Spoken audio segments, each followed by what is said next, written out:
వెళ్ళి వాకిలి ఊడ్చి ముగ్గు వేసిరమ్మా. నాన్న, నేను మీకు ఏమైనా సహాయం చేయాలా? కాస్త బజారుకి వెళ్ళి తాతకు మందులు తీసుకొని రా. సరే నాన్న. పిల్లలు వెళ్ళి బడికి తయారు అండి. సరే అమ్మా. అమ్మా, నాన్న, మేము బడికి వెళ్ళొస్తాము. అమ్మా నాన్న, నేను కూడా పొలంకి వెళ్ళి వస్తాను.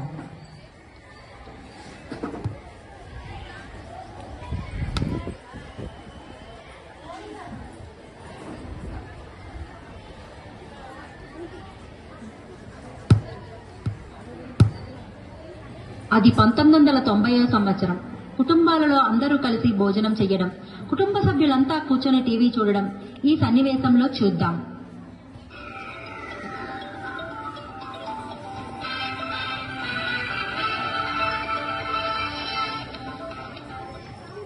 పిల్లలు వచ్చి పాలు తాగి వెళ్ళండి. సరే అమ్మా.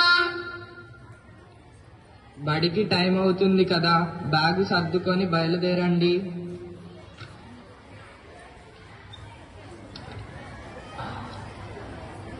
అమ్మా, నాన్న, మనం బడికి వెళ్ళొస్తాము.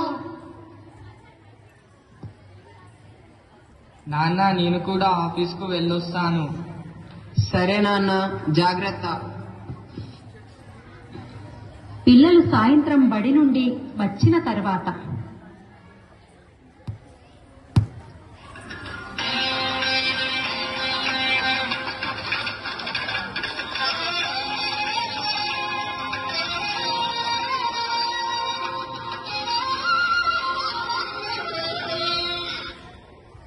పిల్లలు కొద్దిసేపు టీవీ చూశారు కదా, ఇంకా వెళ్ళి చదువుకోండి.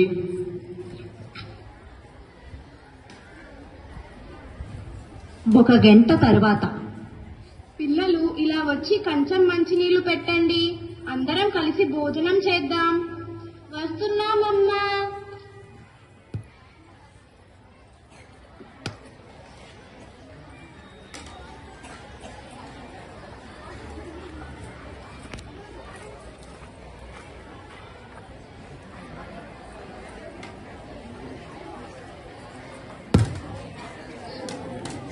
ఉమ్మడి కుటుంబాల సభ్యులలో వచ్చిన మార్పు, పిల్లల ప్రవర్తనలో తేడా ఈ 2000 సంవత్సరంలో మనం గమనించవచ్చు.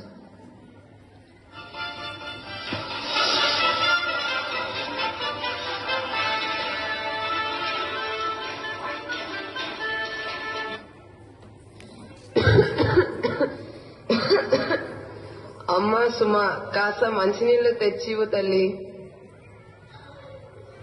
ఏంటి తాతయ్య, ఎప్పుడు ఏదొక్కటి చెప్తున్నావు? నీళ్లే కదమ్మా అడిగింది. నువ్వు నన్ను ఎప్పుడు డిస్టర్బ్ చేస్తున్నావు. నన్ను ఆడుకోనివ్వడం లేదు, ఊరికేనే పిలుస్తున్నావు. ఏంటయ్యా, నన్ను అడిగితే నేను తెచ్చేదాన్ని కదా. ఏంటంటే మీ అమ్మా నాన్నలకు ఏమీ పని లేదా? నాకు నా పిల్లలకు ఎప్పుడు ఏదో ఒక పని చెప్తూనే ఉంటారు.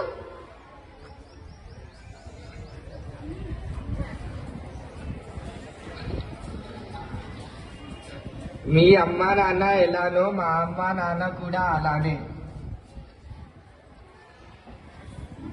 ఎప్పుడు మన దగ్గరేనా? మీ తమ్ముడి వాళ్ళ ఇంటికి కూడా పంపివ్వచ్చు కదా, కొద్ది రోజులు అక్కడికి కూడా ఆలోచించడం లేవే.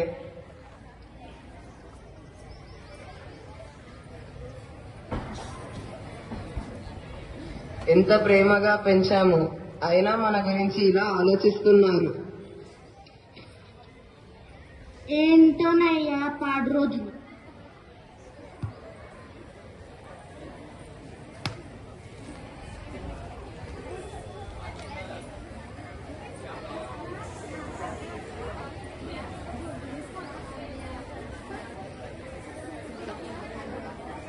పదవ సంవత్సరం. ఈ దశలో పిల్లల ప్రవర్తనలో వచ్చిన మార్పును, ఆధునిక పోకడను ఇక్కడ గమనించవచ్చు.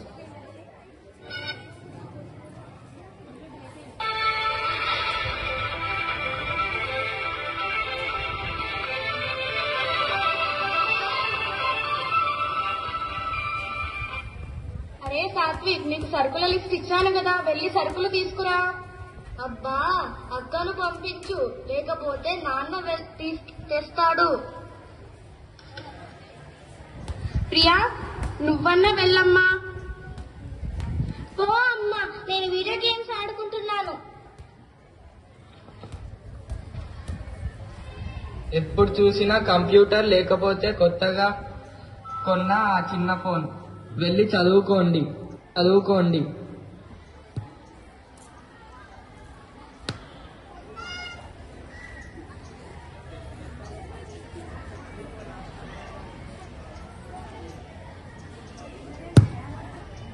రాత్రి 9 అయ్యింది, రండి భోజనం చేద్దాం. ఎప్పుడు ఇవే కూరలా? నాకు నచ్చలేదు. నాకు నచ్చలేదు. మా ఫ్రెండ్స్ వాళ్ళ అమ్మ వాళ్ళు రోజుకి ఒక వెరైటీ చేస్తారు, నీకు ఏమీ రావు. నాన్న, మాకు డబ్బులు ఇవ్వు, బయటకి వెళ్ళి ఏదో ఒకటి తిని వస్తాము. రోజు బయట తిండి ఆరోగ్యానికి మంచిది కాదు. అమ్మ కష్టపడి చేసింది కదా, నేను మాత్రం డబ్బులు ఇవ్వను. నాకు ఏమీ వద్దు, మీరు తినండి, మేము ఇలానే పడుకుంటాము. అప్పట్లో మన తల్లిదండ్రులు చెప్పినట్లు వినేవాళ్ళం, ఇప్పుడు పిల్లలు చెప్పినట్లు వినాల్సి వస్తుంది. ఏంటో ఇది.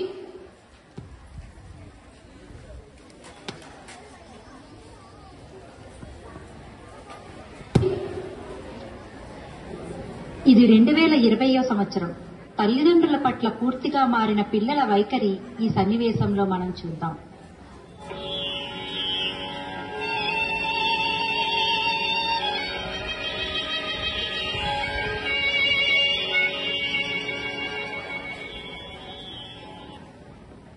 నాన్న, నేను ఎంఎస్ చేయడానికి యుఎస్ వెళ్ళాలని అనుకుంటున్నాను. నాకు 20 లక్షలు కావాలి. మా ఫ్రెండ్స్ అందరూ కూడా వెళ్తున్నారు. అంత డబ్బా? ఆలోచిద్దాం. ఆలోచించడం కాదు, కంపల్సరీ కావాలి, లేకపోతే నా ఫ్రెండ్స్ ముందు నేను ఇన్సల్ట్ అవుతాను. 20 లక్షలా? అమ్మాయి కూడా పెళ్లికి ఉంది కదా. సరే చూద్దాం.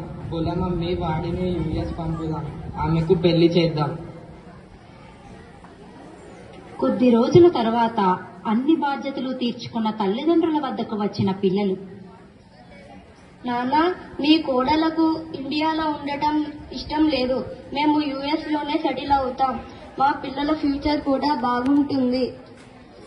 మరి నువ్వు అలా చేస్తే అమ్మా నాన్నను ఎవరు చూడాలి?